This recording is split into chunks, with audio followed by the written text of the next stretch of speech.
Bonjour tout le monde. Aujourd'hui, je vais vous présenter mon projet de session. Donc, mon projet s'appelle RagStat. C'est un outil pour faire de la recherche de statistiques à partir du site de Statistique Canada. Donc, sans plus tarder, je vais passer à une démonstration. Euh, donc, dans le fond, ça, c'est mon outil. C'est une application Gradio, un site web qu'on peut partager. L'idée, c'est de rentrer une question statistique qu'on a. Donc, dans le prompt ici. Donc, par exemple, si on part de mon jeu de données, on pourrait se dire, ah, ben, c'est quoi la quantité de champignons produits au Canada? On peut l'indiquer ici dans le prompt. Puis, ce que ça va faire, c'est une recherche dans les documents de Statistique Canada pour trouver des éléments qui sont le plus pertinents à cette question. Et ensuite de ça, l'utiliser pour le rentrer dans un modèle de langue comme Gemini dans ce cas-ci. Et ça va l'aider à avoir une réponse qui est plus factuel, donc il y aura moins de chances d'hallucination avec mon outil. Donc, on va tester ça tout de suite. On va attendre que les résultats sortent.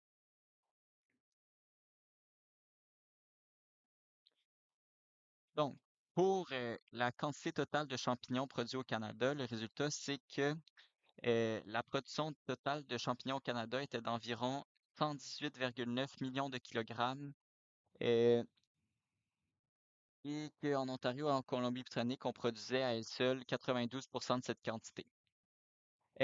Donc là, je vais vous parler un petit peu de l'organisation de mon application. Donc, ici, c'est l'endroit où on met le message ou la question qu'on veut avoir une réponse. On a le nombre de chunks, ça c'est un élément dont je vais parler plus tard, mais c'est une quantité d'éléments dont on va aller retrouver dans les sites de statistique, dans le site de Statistique Canada. On a aussi deux versions de résumé possible. Donc ça, c'est le résultat. Puis on a deux versions possibles. Donc c'est un court comme celui que j'ai fait. On peut aussi choisir un plus long. Euh, donc ça, c'est le résultat. Ensuite de ça, il y a les chunks. Ça, c'est les morceaux de texte que mon application retrouve. Donc là, je les ai mis à 95. Donc là, il y a 95 morceaux de texte qui a été retrouvé. Il a été utilisé euh, comme prompt pour la partie qui est génératrice ici. On a ici la liste des liens duquel sortent ces morceaux de texte-là. On a aussi une évaluation, encore une fois par Gemini, du résultat en fonction du prompt. Donc là, j'ai demandé d'écrire un petit texte en comparant les deux pour dire est-ce qu'un utilisateur de statistique serait satisfait. Finalement, on a aussi une évaluation par intelligence artificielle aussi, qui est un analyseur de sentiments. Il lit ce texte-là, qui donne un score de 0 à 100, un score de positivité, à savoir si le texte est positif ou non. Donc, c'est une mesure un peu numérique de à quel point ça a bien fonctionné. Donc, là, ce qu'on peut faire, c'est aller voir les sources de données duquel les a été tirés pour faire ce résumé-là. On va aller chercher celui-là ici. Donc là, on voit que le premier résultat, c'est un PDF de Statistique Canada et ça parle d'agriculture, puis il est censé avoir un chunk qui parle des champignons là-dedans. Euh, il y en a on peut aller voir un deuxième, si on reprend celui-là par exemple.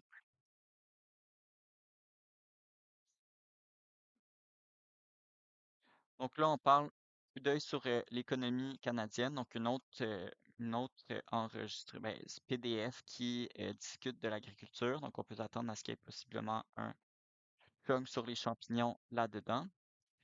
Donc ça, c'est des exemples de PDF qui sont des rapports d'analyse sur le site Statistique de Canada qui parlent des différentes enquêtes de Statistique Canada, mais aussi d'articles méthodologiques. Donc là, je vais vous montrer d'où proviennent ces articles-là. Donc moi, je me suis concentré sur la version française de articles et rapports. On peut voir qu'il y a 7000, à peu près 7100 de rapports de statistiques. Donc là, il y a la santé mentale, il y a différentes choses, les langues au Nunavut. Donc c'est vraiment très varié. Un guide technique pour l'indice des prix à la rénovation, et etc. Donc, ça, c'était pour mon application. Et on peut essayer un nouveau chunk, une question pour voir qu'est-ce que ça donne. Par exemple, si on pourrait voir quelle est la proportion de travailleurs qui ont un emploi de nuit comme travail principal. Donc ça c'est l'endroit d'où je tire mes questions, c'est un fichier de test que j'ai utilisé pour faire mon analyse. Donc, c'est des questions que je sais qu'il y a une réponse dans le site de Statistique Canada. Ça, c'est le document duquel ils sont tirés. Ça me permettait d'évaluer si ça fonctionnait bien, mais là, on va s'en servir comme exemple pour cette application-là, pour cette application-là. Donc là, j'ai mis un nombre de chunks à 150, un résumé long, puis je vais poser cette question-là.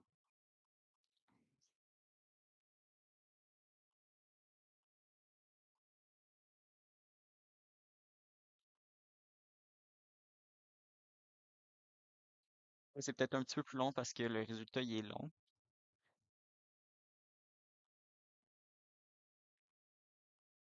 Alors, là, la réponse, c'est il manquerait, les extraits fournis ne permettent pas directement de réponse à la question. Par contre, il explique que, bon, globalement, en avril, c'était à peu près 1,7 % des travailleurs qui travaillaient sur des corps de nuit, que cette proportion-là est restée relativement stable, alors oscillant entre 1,8 à 2%, puis que ça variait selon les domaines. Donc, on avait davantage dans les domaines de opératrice de machinerie lourde. Donc là, ça fait un résumé pas mal complet de c'est quoi la proportion de travail de nuit. On peut le faire à court pour voir qu'est-ce que ça donne. Mettons, on peut réduire le nombre de chunks pour avoir moins de documents à regarder.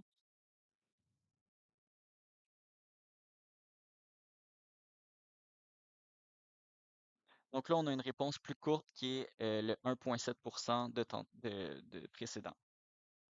Là encore, une fois, les exemples de chunks, puis les articles sur lesquels c'est utilisé, l'évaluation. Donc 45, c'est quand même relativement bonne note. Donc maintenant, je vais passer à une explication plus en profondeur de comment fonctionne mon outil. Donc, ce que j'ai fait, c'est un moissonnage web de tous les rapports de presque tous les rapports que j'ai vus des rapports d'analyse. Donc, sur les 7100 qu'il y avait à peu près, j'ai réussi à en récupérer 6400, donc à peu près un 90%. Euh, Globalement, ça fait dans ces PDF-là environ 142 000 pages individuelles de texte PDF. Par la suite, ces PDF-là, ils ont été transférés en fichier texte. Pour faire ça, il y avait plusieurs approches, mais j'ai choisi d'utiliser Gemini, juste un modèle de langue pour le transférer parce qu'il y avait aussi des capacités multimodales. Donc, pour les graphiques, je vais montrer un exemple de document qui était plus problématique. Donc, ça, c'était un exemple de PDF que je devais transférer.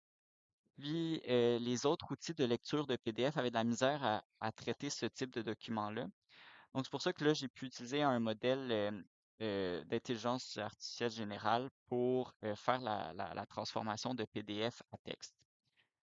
Euh, pour faire ça, je vais revenir à mon diapo. Pour faire ça, je l'ai divisé tous mes textes en petits morceaux, donc à peu près 5 pages pour pas dépasser la fenêtre de contexte de ces modèles-là. Donc, une fois que ça c'est fait, je prends ces textes-là, puis je les divise en sous-parties, donc en chunks qu'on appelle. J'ai fait deux tailles. Donc, c'est une taille de 100 et une taille de 500 caractères. Donc, une taille de 100, c'est à peu près une phrase, puis une taille de 500, c'est à peu près un petit paragraphe. Donc, j'ai utilisé l'Unchained Text Splitter pour faire ça. Et puis, ça me permet d'avoir des morceaux de texte qui sont plus petits. Une fois que c'est fait, je transforme ces morceaux de texte-là en une représentation vectorielle de ces textes-là. Puis, ce que je fais, c'est que lorsque j'ai une question, je transforme cette question-là aussi en représentation vectorielle. Puis ensuite de ça, je fais un produit scalaire avec ces vecteurs-là, puis la vecteur de requête, puis j'identifie les requêtes qui sont les plus similaires en fonction du nombre de chunks que j'ai dit. Donc, si c'était, par exemple, je vais avoir 100 chunks, ben, je vais prendre les 100 morceaux de texte qui ont le vecteur le plus proche de ma requête. Ces vecteurs-là, c'est les vecteurs d'OpenAI Embedding. Donc, ils ont été conçus pour faire de la recherche sémantique comme ça. Euh, donc, une fois que c'est fait, je prends ces morceaux de texte-là, je les combine, je les rentre dans Gemini, qui est comme un modèle de langue de Google. Puis, ça me permet d'avoir mon résumé. Donc, ici, on a, par exemple, en 2021, quel est le taux de surqualification des immigrants récents? Je fais une recherche dans les documents, j'identifie les morceaux de texte les plus proches, puis là, ça me permet d'avoir la réponse qui se trouve ici. Donc, ça, c'est l'explication de mon outil. Puis, là, ça finit par une application Gradio qui est déjà toute assez bien montée faire, pour présenter des résultats comme ça. Donc, maintenant, je vais vous parler des tests que j'ai faits pour évaluer à quel point ils performent bien. Donc, le premier test que j'ai fait, c'est regarder dans les documents des statistiques qui étaient intéressantes pour moi. Puis, j'ai essayé de poser une question à partir de ce morceau de texte-là, qui était similaire, puis voir est-ce que, en faisant ma recherche parmi les chunks trouvés, puis est-ce que le modèle Gemini ne va pas les transformer trop? Est-ce que ça fonctionne? Puis est-ce qu'il les retrouve tout le temps? Puis j'ai évalué la réponse en trois catégories. Donc bon, donc c'est la bonne réponse. Partiel, c'est ah ben il l'a eu, mais il y a peut-être un détail que j'aime moins. Puis mauvais, c'est il s'est trompé de chiffre complètement. Donc là, ça c'est un exemple où j'ai comparé mon outil à Copilot. Donc là, c'est un exemple où Copilot fonctionne pas. Puis globalement, les résultats, c'est que Copilot fonctionne un petit peu moins bien pour ce type de test-là. Mais il faut se rappeler que pour ce test-là, la phrase réponse puis la question sont vraiment proches. Fait que ça donne quand même un avantage qui est fort à mon outil. Donc, pour des questions plus générales, c'est peut-être équivalent Copilot et mon outil, mais pour ce test en particulier, ça serait mon outil qui est un peu meilleur. Donc là, je vais lire la question que j'ai posée. Donc, moi, je voulais qu'il retrouve ce chunk-là. C'est à titre de comparaison, les ménages canadiens ont reçu des transferts entre ménages de 4,2 milliards de dollars sous forme de paiement de pension alimentaire pour enfants et versés aux conjoints. Là, j'ai transformé cette question-là. Puis mon outil, il a obtenu 4,2 milliards en transfert, tandis que Copilot, lui, a obtenu 8,5 milliards. Donc, c'est peut-être mélangé avec un autre chiffre ou qui comptait pas. Donc là, ça ici, je le classerais dans mauvais parce que c'est pas la bonne statistique, tandis que le mien, je classerais dans bon. Euh, donc maintenant, j'ai fait un deuxième test où plutôt que de prendre le chunk exact, c'est est-ce que le chunk a été trouvé dans le document que j'ai identifié. Donc on va revenir à mon jeu de données test. Donc ça, c'était un autre jeu de données que j'ai utilisé pour faire ça. Donc c'était 100 questions de 2024 à 2015, puis avec le document associé. Donc, c'était des questions un peu plus ouvertes. Donc, comment se compare le taux de travail autonome entre les différents groupes d'âge? Puis moi, je voulais qu'il sorte ce document-là, le 2024-202. Puis, ce que j'évaluais par la suite, c'est en fonction du nombre de chunks, euh, c'est quoi la proportion des questions pour lesquelles on avait le document identifié. Donc, pour un chunk de stage 500, c'était 47% qui identifiaient le bon document dès le premier chunk. Puis, en montant ce nombre-là, ben, on atteignait à peu près 95%. Et donc, ça veut dire exactement 85 questions pour lesquelles on a trouvé le bon document ou le chunk qui a été trouvé provenait du bon document dans au moins un de ces documents-là. Par la suite, j'ai aussi évalué le nombre de documents différents duquel le modèle tirait ses données. Donc, ce que ça veut dire, c'est que si on a deux, deux chunks, ben, on a une moyenne de 1,58 documents différents sur lesquels on se base. Donc, ça veut dire que, par exemple, une bonne proportion c'est que les deux chunks trouvés provenaient du même document. Puis, ce qu'on remarque, c'est que rendu à 256, on a quand même une grande variété de PDF différents qu'il a utilisés. C'est environ, donc c'est quand même 83 documents différents. Donc ça, c'est un peu difficile à analyser, mais ça donne quand même une idée de à quel point est-ce que cette recherche-là est dispersée ou elle est concentrée dans un seul document. finalement, ce que j'ai fait aussi, c'est avec mon évaluation par, euh, euh, par classificateur de sentiments. Donc ça, le classificateur de sentiments que j'ai utilisé, c'est celui-là. Donc ça prend un texte, puis ça donne un score de positivité, de neutralité ou de négatif. Moi, j'ai utilisé le score positif. Puis ça dit est-ce que ton texte il est globalement positif ou négatif. Puis le texte qui est utilisé, c'est l'évaluation par mon outil de la réponse. Donc dans ce cas-ci, ça donne 45. Puis ce score-là, j'ai pu l'utiliser pour euh, tester différentes configurations possibles. Donc je vais revenir à mon tableau. Donc ce que j'ai testé, c'est est-ce que le nombre de chunks a un effet sur la qualité de la réponse? Est-ce que le modèle a un effet sur la qualité de la réponse? Donc, les modèles différents que j'ai utilisés, c'est GPT-4O, Gemini 1.5 Flash et Llama 3.2 3B. Donc, ça, c'est les trois modèles que j'ai comparés. J'ai comparé la taille des chunks, est-ce que c'est 100 ou 500? J'ai comparé la longueur, donc ça c'est le prompt, est-ce que c'est la réponse courte ou la réponse longue? J'ai fait toute cette comparaison-là, je l'ai fait dans une ANOVA à mesure répétée pour tenir compte de, euh, de la dépendance entre les différentes questions qui reviennent. Donc, vu que je l'ai testé pour différentes configurations, mais j'ai réutilisé les mêmes questions, je devais tenir compte de cette dépendance-là. Puis, ce qu'on remarque, c'est que sur le score de positivité donné, le nombre de chunks est significatif. Donc, ça veut dire que là, ici, on le voit pas, mais on le verra plus tard que plus il y a des chunks, plus la qualité de la réponse est bonne.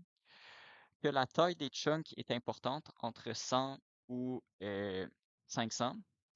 Que la longueur, le choix du prompt pour entre court et long comme sortie influence la qualité de la réponse. Par contre, il n'y a pas de différence entre GPT-4 et Gemini comme modèle. Eh bien, en tout cas, il n'y a pas de différence détectée. Finalement, l'interaction entre le nombre de chunks et la taille est significative. Donc, tant que cette interaction-là soit positive, donc ça répond un peu à mes hypothèses. Et puis, modèle et longueur, cette interaction-là, signifie que le choix, donc avoir un résumé court ou un résumé long, est influencé par le modèle. Donc, il n'y a pas la même réaction selon que ce soit GPT-4 ou Gemini. Euh, Finalement, la taille et la longueur, c'est aussi une interaction. Donc, là, l'hypothèse que j'ai pour cette interaction-là significative, ça serait que des tailles, mettons, de 500 seraient plus favorables à des types d'analyse longs parce qu'il y aurait plus de contexte puis pour se nourrir avec le chunk autour. Finalement, il y a aussi une interaction triple entre le modèle, la taille et la longueur. Donc là, j'ai présenté ces résultats-là sous forme de graphique. Donc le Lama a vraiment moins bien performé que les autres parce qu'il est vraiment moins bon. Euh, mais globalement, ce qu'on voit, c'est que plus que ce qu'on voit, c'est que le score de positivité est influencé par la longueur du prompt. Donc là, ici, c'est globalement beaucoup plus haut que ici. Euh, que plus le nombre de chunks augmente, plus la réponse est bonne dans les deux cas. Que le modèle semble pas trop avoir de dominance, sauf peut-être pour le nombre de chunks à zéro. Donc là, ce que j'ai fait pour cette analyse-là, c'est de mettre aucun chunk puis voir qu'est-ce que le modèle va sortir comme réponse. Ce qui est particulier, c'est que Gemini a toujours une bonne performance qui est même supérieure des fois à lorsqu'il y a seulement un chunk. Donc ça serait possiblement des hallucinations ou des informations qu'il rajoute qu'il y a déjà sans utiliser la recherche sémantique. Ça arrive seulement pour Gemini, pas pour GPT-4. Donc ça à noter par contre, c'est que Llama performe moins bien lorsque on augmente le nombre de chunks, ce qui est contraire aux autres modèles. Puis qu'il y a aussi un effet à la fin qui est un peu vers le bas pour 256 chunks. Euh, Donc ça complète ma présentation. Donc merci de m'avoir écouté.